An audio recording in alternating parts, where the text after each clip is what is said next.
Wheel City. Self-care Sunday. Yo. I'm like self-care on Sundays with a day off on Monday. Private jet on the runway, taking off, going one way to the top. Whoa. Who said the sky is the limit when I'm high is my vision? On Facebook Live, going live in a minute. Don't mind me, I'm just minding my business. Breaking news, doing interviews, but it's not about me, I'm doing this for you. Matter of fact, no, I'm doing this for proof that a self-care Sundays and dreams come true.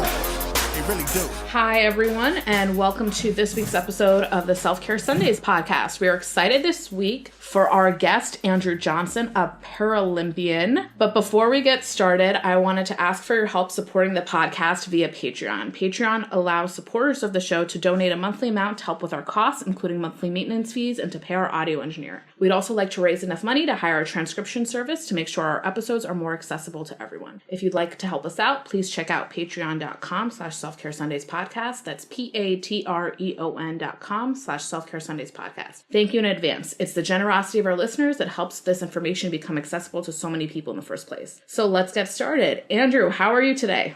Hi, I'm doing very well. It's great to talk to you and all of the invisible people. We presume they're out there somewhere. Yes. So I wanted to ask, kind of as our starting question that we've laid the groundwork with this season with, is what are your self-care habits and how did you develop them?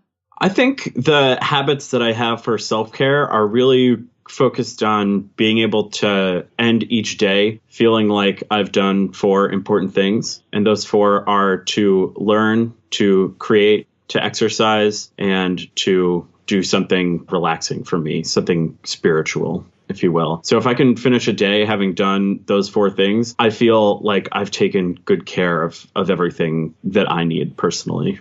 How did you come up with those 4 things? I think I saw it in an email once, and it, but it rang true. And it was one of those things that I don't know if anyone else has had this experience, but there are a lot of things that I hear or that I've absorbed throughout my life, and they just stick in my head for some reason. And I don't really understand them at the time, but it's either a beautiful cadence or someone just said it the right way. And I think back on them every once in a while and gain a fuller and deeper understanding of them. So things like you might see Eat, Pray, Love on a bookstore shelf and think, what does that have to do with me? But through the experience of your life, you find yourself doing that. That wasn't my touchstone, really, but this was for some reason. And through the experiences of my life, I have found it to be really helpful. Learn, create, meditate / do something spiritual and exercise. And when I do those 4 things, I'm happy. So for you, exercise is not like just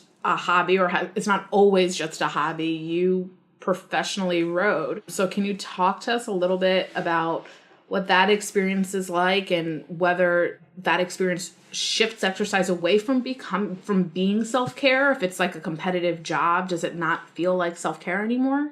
It does and it doesn't. I think, so the ways that I interacted with exercise changed a lot over time, right? So I started rowing when I was in high school, and it was a sport that I could do with all of my friends. I was born blind, I should mention for podcast listeners. I was born with a rare eye disease that means that I have light perception, so I can see brightness and darkness, but no colors or shapes or shadows or any of those good things. So finding sports to do as a kid, I grew up, I went to public school, I hung out with people in my town, and in a lot of ways, I fit in, but I couldn't play sports. And so finding rowing where you face backwards, someone else steers, and there's no ball involved was pretty perfect.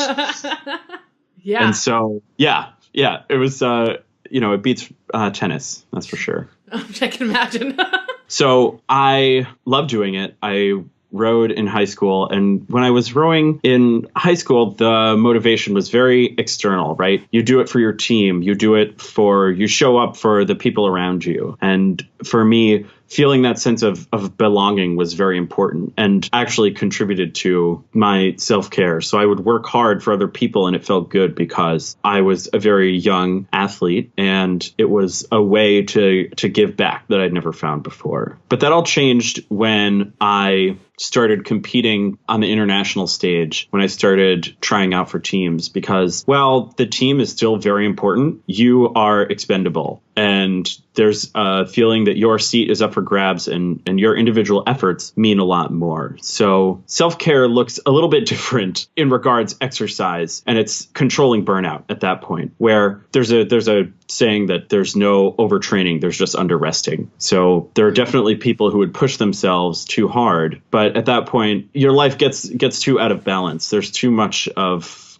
that one thing, and I think controlling that and finding those other outlets, creativity, spiritual pursuits, those helped me make my exercise more focused. It's interesting. That was a rambling explanation. No. It was actually it was a really good explanation, and I can totally see. I think it's true for a lot of us, regardless of the level. I think like you've kind of identified 4 touchstones that are kind of like just the basic of humanity, and so it's like, I think we all kind of emphasize different pieces of them or need different ones at different times in our lives. Yeah, and I think we all get involved to a greater extent with one than the other. And so it's hard to you get into these patterns. So a person who is an activist, let's say, I don't know much about the lifestyle, but let me throw some things out and see if they ring true. You get very involved in projects and passionate about them and work yourself ragged pursuing a cause, but that affects other things like how much sleep you get, what you're eating, the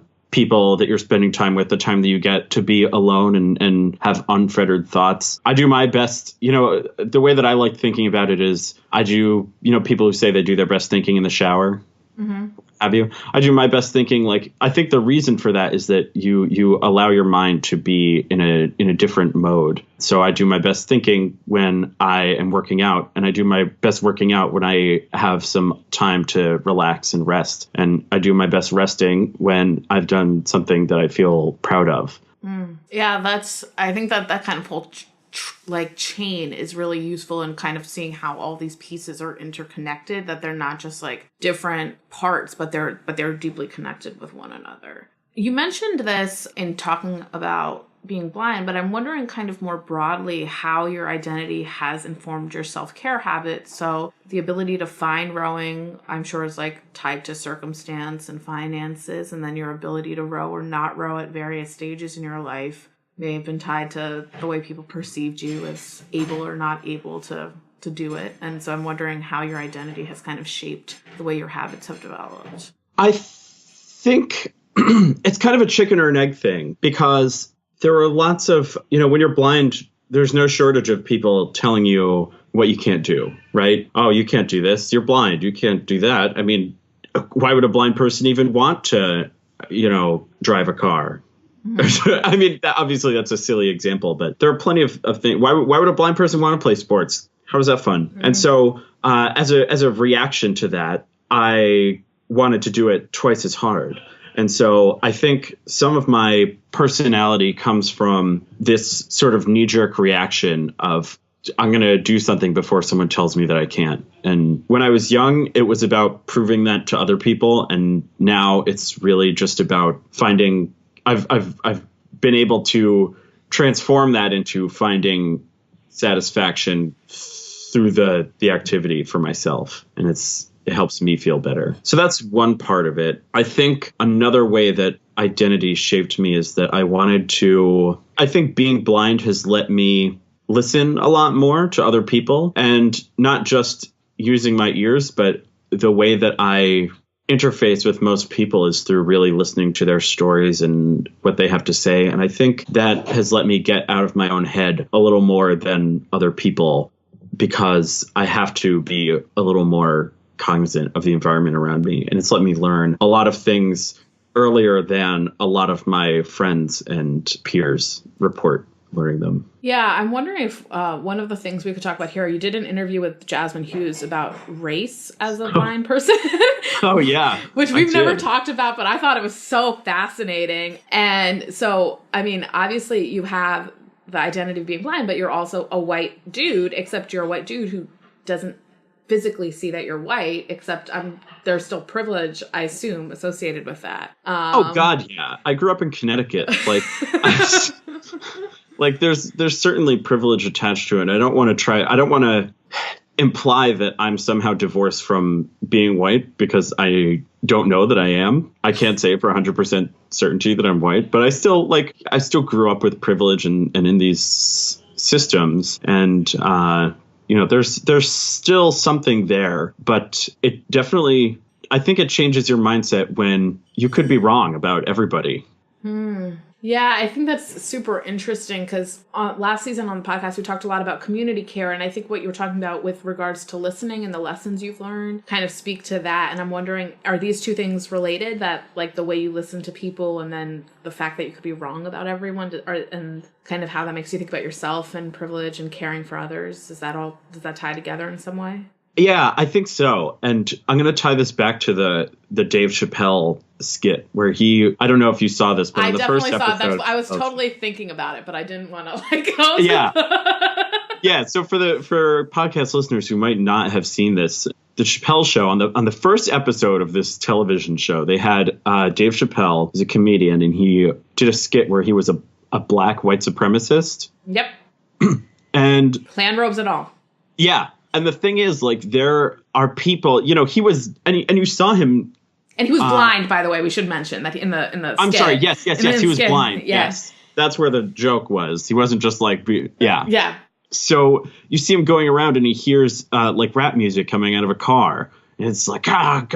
And, but it's a bunch of like white teenagers sitting in the car. Mm-hmm. And so I have seen like blind people jump to those kind of conclusions. So I think it takes listening and knowing that you're wrong. And, I've also been wrong. I've heard someone's voice and thought like that they sounded, had a specific accent and made a judgment about their race. And I was completely wrong.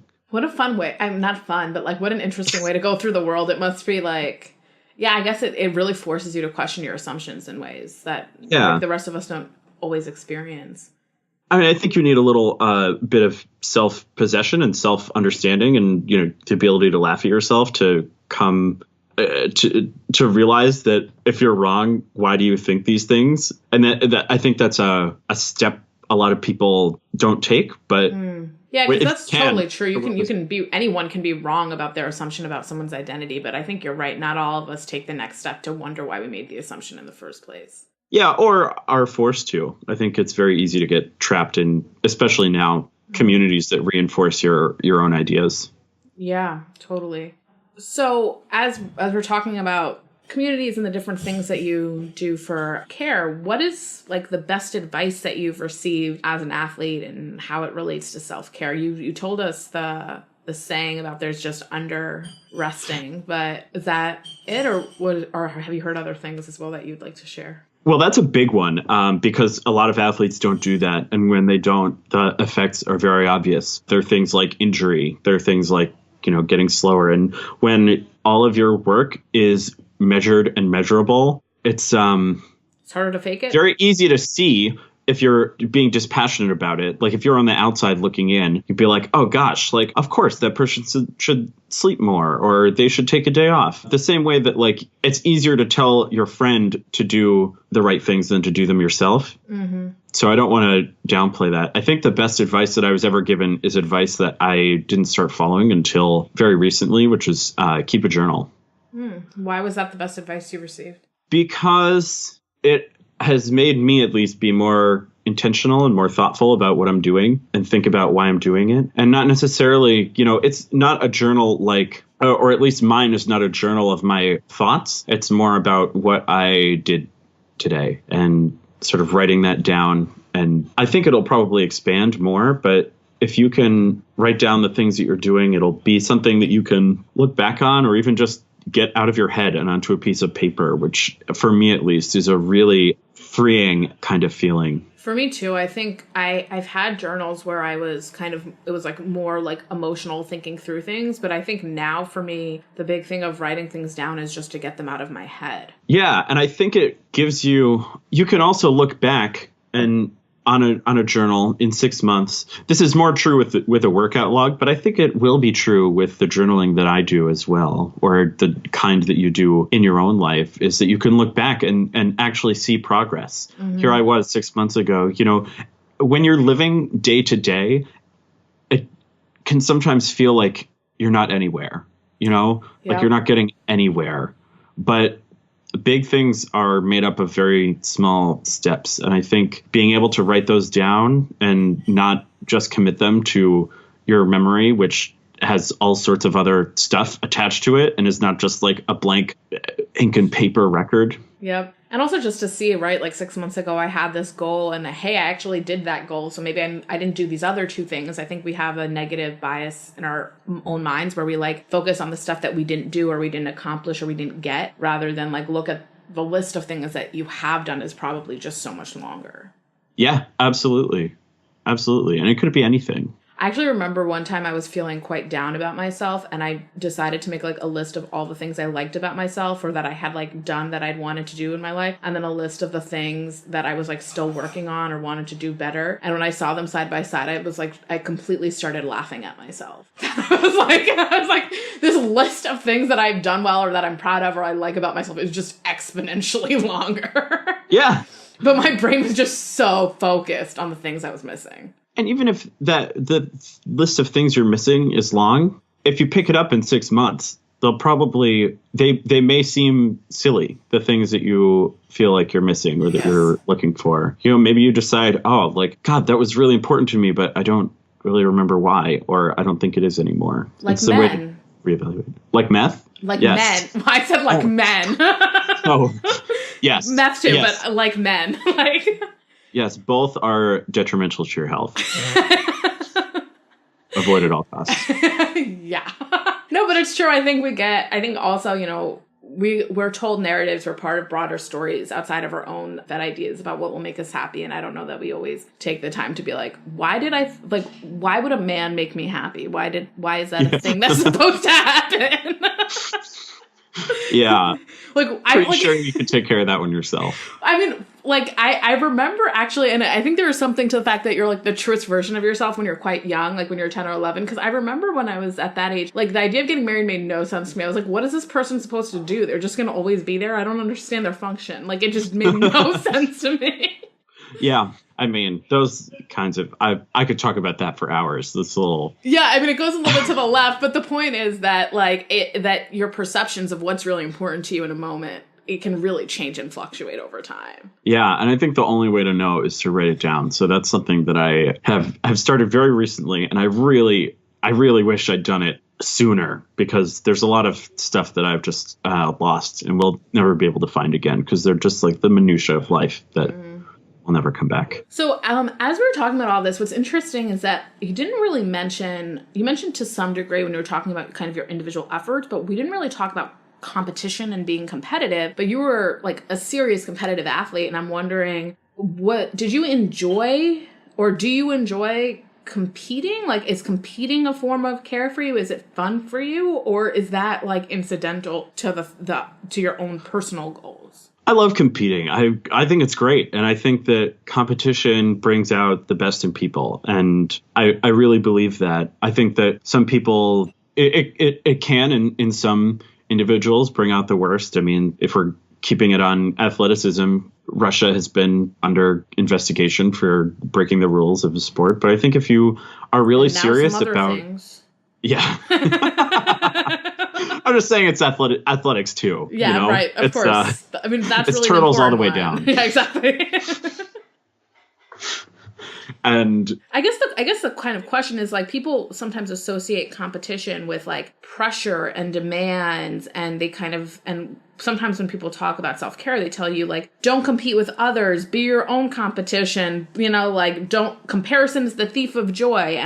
But for you, it's like, it sounds like you found this like healthy competition. Well, I should also say that I was competing in an arena that was the nature of the competition was very straightforward. So everyone knew that we were there to compete, and that was everybody's goal. And so competition was a way for us to pit our own individual efforts against each other and see what happened. So for me, if no one else showed up to a race, it would be a complete waste. You know, it would be boring. I would just be rowing on a river then. That I don't think that's true in every arena. And so I think a lot of those points that you made are very valid ones for a lot of people. And so I think there's a lot of people who think that life in itself is a zero-sum game. And I just don't think that that's true. So I want to be careful about recommending competition as for everybody. But I know for me that it really is like I am my own competition, but I also look at the people around me, and it's now embedded into my DNA to think, how can I be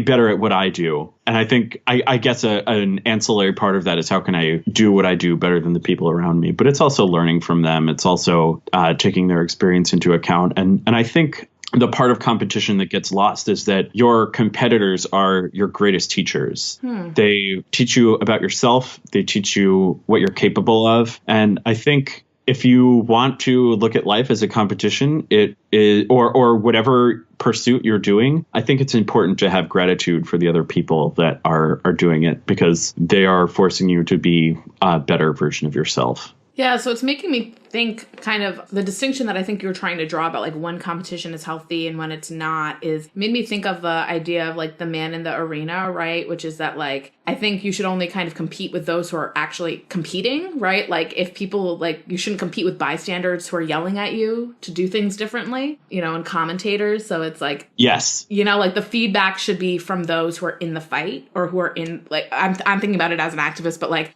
even in, like, I'm guessing in sports, like, you wouldn't be so inclined to feel, I don't know, some kind of way if someone who, like, doesn't row was like, Andrew, I really think this is the right rowing strategy for you.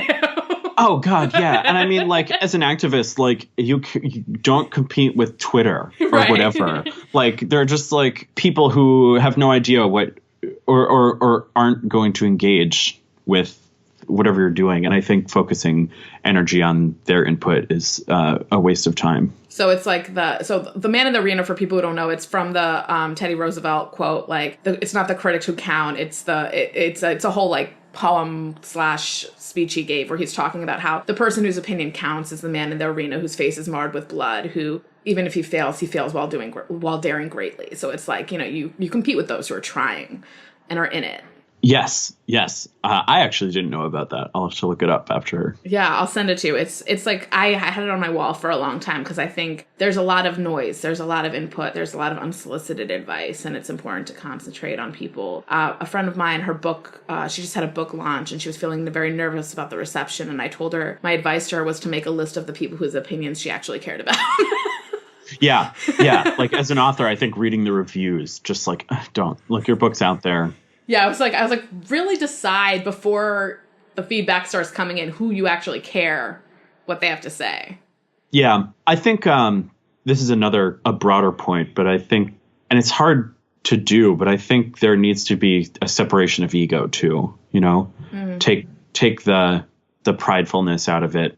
Caring about what someone thinks just because they're a person, like, or because you want the adulation, or it just sets you up for bad things, I think. Yeah. And so I also know that you have, in addition to being an amazing athlete, you also played the saxophone and DJ a bit. And so I'm curious how music and creativity, I wonder if we could talk a little bit about that in this last piece of the podcast. Oh, I would love to, because that's a big thing, is creative outlets. And I didn't have too many of them when I was rowing. So I did a lot of reading. I did a lot of very passive kind of things and just sort of acted as a sponge for knowledge. But now that I'm out and living a civilian life, as it were, one of my big creative outlets is DJing, which is a lot of fun. I love doing it. It's something that, God, I think that's probably the current balance to my life. I guess what you would call self-care. It's the thing that I do for no other reason than, bringing something that I think is beautiful into the world, even if it's synthesized, even if it's other people's music. It's just very fun for me to it's a puzzle of like what song will go with what. It's a dopamine rush of, hey, I'm playing for people. It's a lot of things, but it's a really cool way to express myself that I've found in the last couple of years. I think now that I'm out of rowing, the big things that I want to do are outdoor kind of activities, hiking, climbing, get back to my roots, which is I had a very blessed childhood where I got to do lots of things. So I hiked to Machu Picchu when I was 16 and then played saxophone on the Great Wall of China the year after that. Then went on a ton of like the world tour of rowing hotels and rivers. And I think getting back to some of that. So it's all downhill from here, Andrew. I hear Yes. That's what I'm hearing. I can die now. This is my last interview. Saxophone on the Great Wall of China. That sounds so dope. Yeah, talk about privilege. An anonymous donor gave my school band 250 round trip tickets to China. That's so random. Why? Because we're actually pretty good as a band, and we had a lot of people who supported it in town. And I came from a very affluent town. I was not very rich, but like Oprah lives there, so go figure. So are you friends with Oprah? That we haven't had this conversation. So like this is really what we need to talk about now. Not that I know of. I probably thought she was white. Yeah. I don't know if you can keep that in. I'm sorry. I can. It was really funny. That's so good. You're actually like one of my favorite things about you is how funny you are, because you really, I mean, it's always so deadpan. So it's like the best. Just like laughing at myself. I think that's a form of self-care, is I just think like so, being too. able to like find the levity in things. I think, and this is a serious point, that I would be a much less happy person if I couldn't laugh at myself and the things that I'm doing, even the important things, even the serious things. For me, it's such a good way to put everything into perspective. And it's also humbling too, right? I think that sometimes with success can come a lot of fear, because I said it as a joke, but I think there are often people who feel like, man, it really is only downhill from here, and how do I top this? And I think if you can kind of separate out yourself from the successes or failures that you're having, it kind of leaves you in a little bit more of a balanced place. Yeah, I agree.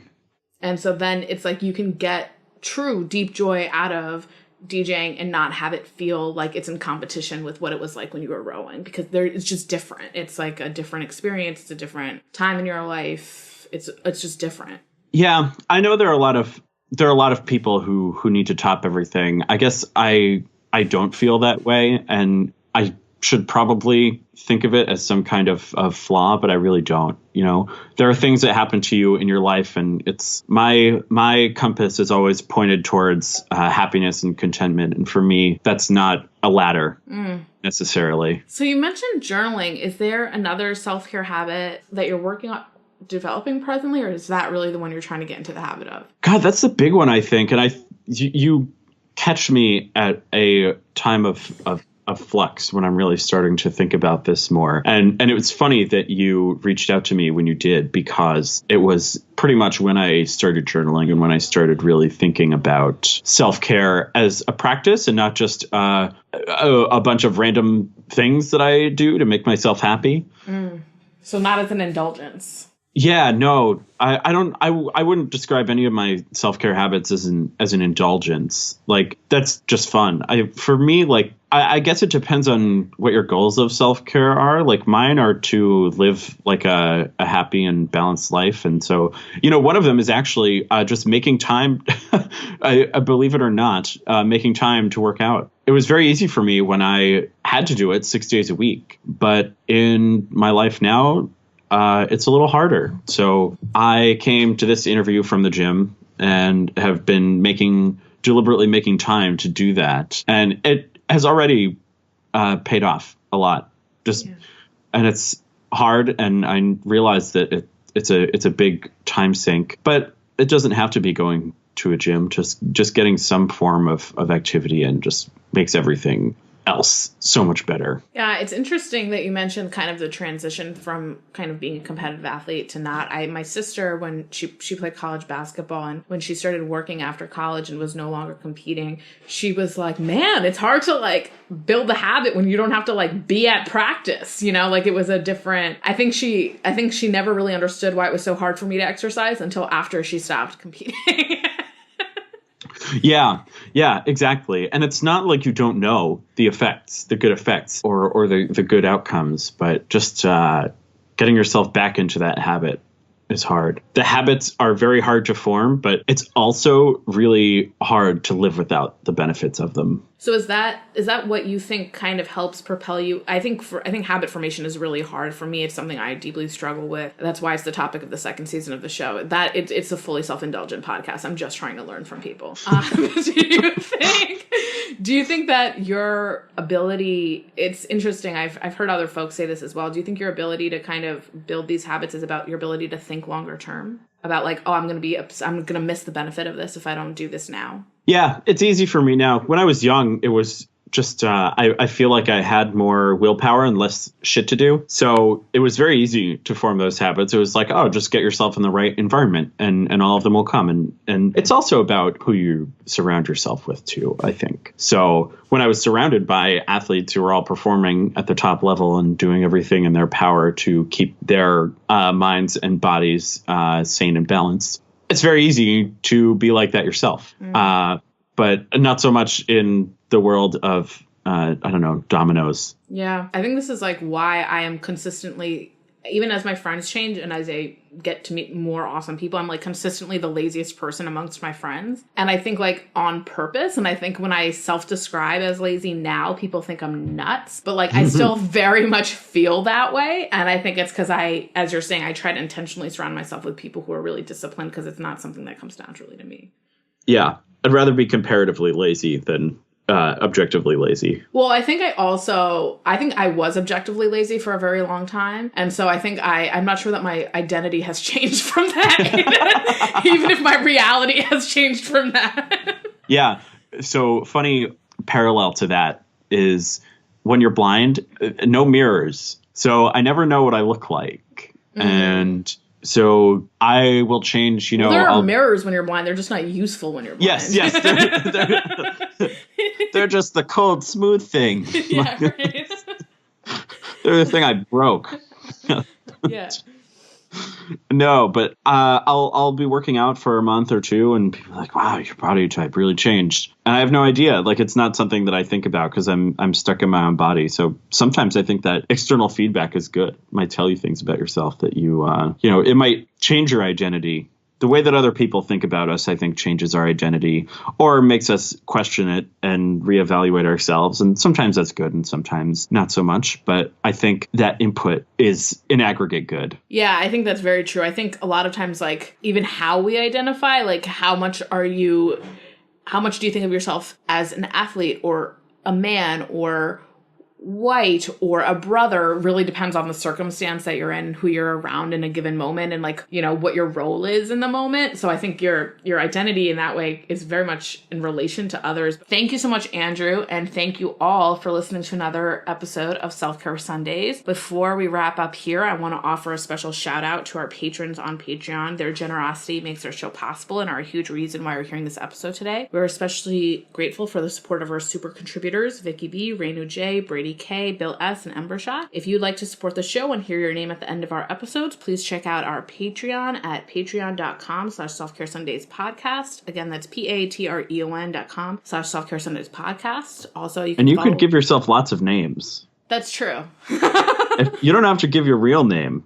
That's true. You don't. This is like Starbucks. They'll read anything. Yes. And also you can follow us on Twitter at Self-Care Sundays or on Facebook at Self-Care Sundays. Andrew, where can people follow you? People can follow me on Twitter at AKJRow, AKJROW. And you can also look for me on SoundCloud. I'm DJ Ironic, and that's DJ EYE Ronic. Oh, that's funny. Yes. And ironic. My picture is of me as a small child, which may be fixed by the time you put this out, but I'm not sure. Okay. So, especially if you want to see a very baby-faced Andrew, soundcloud.com/DJironic. Cool. So on behalf of our producer, Jess Talwar, and our audio engineer, Kato Zane, thank you for tuning in today, and we'll see you on our next episode.